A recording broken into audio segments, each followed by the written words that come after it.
Welcome back guys. स्वागत है आप लोगों का एक बार फिर हमारे यूट्यूब चैनल पे, जिसमें आज हम बात करने वाले हैं फिबोनाची रिट्रेसमेंट के बारे में और फिबोनाची एक्सटेंशन के बारे में कि ये कितने ज़्यादा इंपॉर्टेंट टूल हैं एक स्टॉक ट्रेडर के लिए, अपने सपोर्ट एंड रेजिस्टेंस को फाइंड करने के लिए, इफेक्टिवली एंट्रीज बनाने के लिए और एक एग्जिट प्लान करने के लिए, ताकि वो ज़्यादा से ज़्यादा स्टॉक मार्केट जर्नी में एक प्रॉफिटेबल ट्रेडर बन पाए। चलिए शुरू करते हैं फिबोनाची से। फिबोनाची रिट्रेसमेंट के लिए हमें सबसे पहले आ जाना है, यहाँ पर आ जाएंगे, ये मिल जाएगा आपको फिबोनाची रिट्रेसमेंट।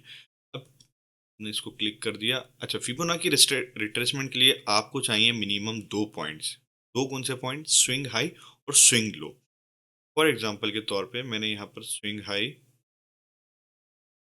और एक ये स्विंग लो यहाँ पे सेट कर दिया है। ठीक है, अभी ये क्या हो रहा है, ये मेरी सेटिंग्स के हिसाब से सेट है, तो हम पहले इसको थोड़ा सा चेंज कर देते हैं। यहाँ पर सेटिंग्स में आ गए आप, टेम्पलेट में जाके अप्लाई डिफॉल्ट्स कर दिया, तो ये आपको कुछ इस तरह से दिखेगा। तो अभी हमने दो पॉइंट सिलेक्ट किए थे इसके अंदर। एक पॉइंट ये है हाई और दूसरा लो पॉइंट यहाँ पर।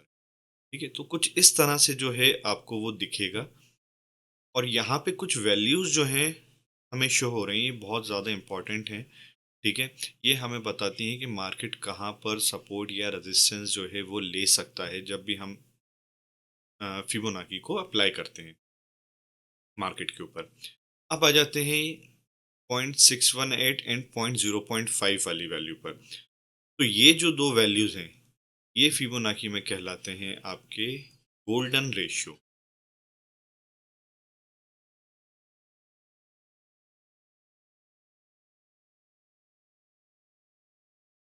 गोल्डन रेशियो, तो चलिए हम इसको डायरेक्टली अप्लाई करके देखते हैं।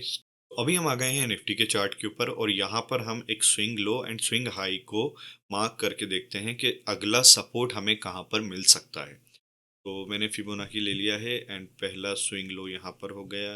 नेक्स्ट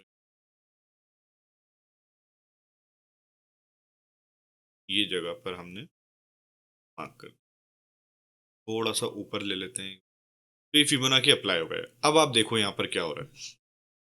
मार्केट ने यहाँ से मूवमेंट दिया, ये पॉइंट हमने देखा, अगला पॉइंट इस जगह पर आ गया, बट यहाँ पर आके मार्केट क्या हो रहा है, एक रेजिस्टेंस बना रहा है। ठीक है, तो रेजिस्टेंस बना के यहाँ पे नीचे एक रेड कैंडल बना रही है। अब मुझे ये जानना है कि ऐसे कौन से पर्टिकुलर पॉइंट्स हो सकते हैं जहाँ से कि मार्केट अगेन अपना ट्रेंड चेंज करके ऊपर की तरफ मूव करना स्टार्ट करेगा। तो हमें यहाँ पर मिल रहा है 0.236, जिसको कि मार्केट ने क्रॉस कर दिया यहाँ पर 0.382। लेकिन मार्केट कहाँ पे आके रुक रहा है? 0.5 पे, 0.5 पे, जो कि है गोल्डन रेशियो।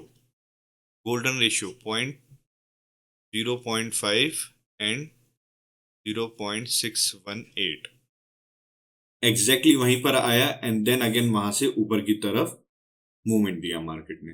तो इस तरह से जो है हम मार्केट में एक अपना सपोर्ट या रेजिस्टेंस जो है वो प्लान कर सकते हैं, चाहे कि वो अप ट्रेंड मार्केट हो या फिर चाहे डाउन ट्रेंड मार्केट हो। अभी तो हमने ये एग्जांपल देखा एक अप ट्रेंड मार्केट के अंदर, अभी हम दूसरा एग्जांपल देखते हैं एक डाउन ट्रेंड मार्केट में। तो अभी हम आ गए हैं चार्ट के ऊपर, तो यहाँ पर हम अप्लाई करते हैं अगेन फिबोनाची। हाई पॉइंट लिया और एक लो पॉइंट को यहाँ पर हमने मार्क कर दिया जगह पे। ठीक है, हम थोड़ा सा इसको स्ट्रेच कर लेते हैं ताकि हमें क्लियरली समझ में आए कि हमारा अगला रेजिस्टेंस जो है वो मार्केट कहाँ पर ले रहा है। अभी ये हम डाउन ट्रेंड में मार्क कर रहे हैं। ठीक है, ध्यान रखना है विक टू विक कनेक्ट होना चाहिए मार्केट में। हमें ज़्यादा से ज़्यादा कोशिश करनी है कि जो भी हम पॉइंट टच कर रहे हैं, पॉइंट वन और पॉइंट टू, उनका जो भी हाई या लो है वही टच करें। ठीक है, तो यहाँ पर अगेन हमें सेम रिजल्ट मिल रहा है। मार्केट का पहला पॉइंट हमने यहाँ पर लिया था, point number one, and then यहाँ पर हमने मार्क किया पॉइंट नंबर टू।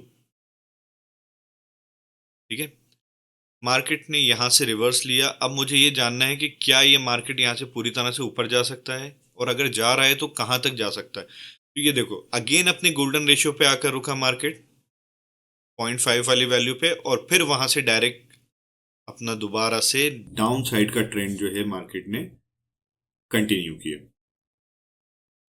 तो ये तो हो गया कि मुझे किस तरह से एक डाउन ट्रेंड में या अप ट्रेंड में सपोर्ट या रेजिस्टेंस मुझे मिल सकता है। अगर मार्केट रिट्रेसमेंट ले रहा है, जिसको हम रिट्रेसमेंट बोलते हैं, वो कहां तक जा सकता है रिट्रेसमेंट।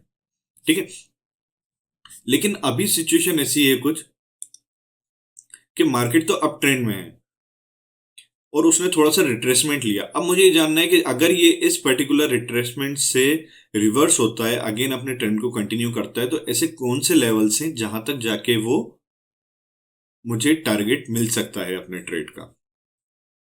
ठीक है, तो उसके लिए मार्केट में हमें है फिबोनाची एक्सटेंशन टूल। अभी हमने अप्लाई किया फिबोनाची रिट्रेसमेंट, अब हम देखने जाएंगे कि फिबोनाची एक्सटेंशन किस तरह से काम करता है। तो सेम चार्ट पर अभी हम फिबोनाची एक्सटेंशन अप्लाई करते हैं। तो अगेन हम आ जाएंगे ये 3 डॉट्स वाली लाइन पर और यहां पर हमें मिल जाएगा Fibonacci based, trend based Fibonacci extension. अब फिबोनाची जब हम अप्लाई करते थे तो हमें 2 पॉइंट चाहिए होते थे, स्विंग हाई और स्विंग लो। लेकिन यहां पर हमें जरूरत रहेगी 3 ऐसे पॉइंट्स की, जिसमें एक आ जाएगा swing high, swing low, and तीसरा पॉइंट आ जाएगा ये रिट्रेसमेंट वाला एरिया, जहां पे मार्केट ने रिट्रेसमेंट लिया था। ठीक है, अब हम इसको थोड़ा सा और बड़ा कर लेते हैं ताकि हमें हमारा टारगेट प्राइस इजीली समझ में आए यहां पर। ठीक है, तो देखिए जैसे ही मार्केट ने इस एक पर्टिकुलर पॉइंट से रिवर्सल दिया, सो पहला टारगेट मुझे मिला 0.382 पर, इस जगह पर। फिर मार्केट ऊपर गया, उसने अपनी 0.286 वाली वैल्यू को टच किया एंड देन दोबारा से नीचे आया। और नीचे कहां तक आया, ये 0.5 एंड 0.6 के बीच में, जो कि एक गोल्डन रेशियो वाला पॉइंट है। तो इस तरह से जब हमें आगे का नहीं समझ में आ रहा है कि आगे मार्केट कितना ऊपर या कितने नीचे जा सकता है यहां से, तो हम फिबोनाची रिट्रेसमेंट और फिबोनाची एक्सटेंशन का यूज कर सकते हैं मार्केट के टारगेट्स को और ज्यादा इफेक्टिवली समझने के लिए। आई होप आप लोगों को ये वीडियो पसंद आया होगा। आप अपने और भी सजेशन, जिन अलग टॉपिक्स पे आप चाहते हो कि हम उस पर वीडियोस बनाएं, तो आप उनको कमेंट में ड्रॉप करें और चैनल को सब्सक्राइब जरूर करें। Thank you for watching.